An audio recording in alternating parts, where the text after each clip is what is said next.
we are not so different as we look. No, we are not. But if it feels like that, if you feel alone, if you feel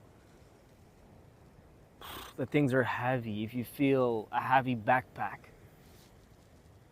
then at least let yourself be met in that and not be alone in it. Because you don't have to.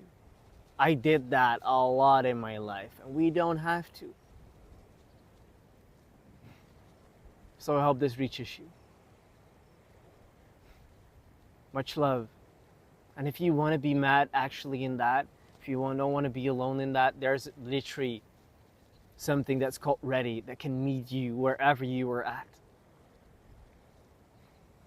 And just like that book from Harry Potter that talks, you can use it as a journal, write in it, and then let the book talk back to you.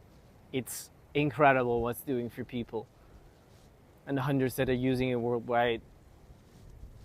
I'm so glad, because now they don't have to be alone in whatever they are going through. And that's my wish for you. If you feel this, much, much love.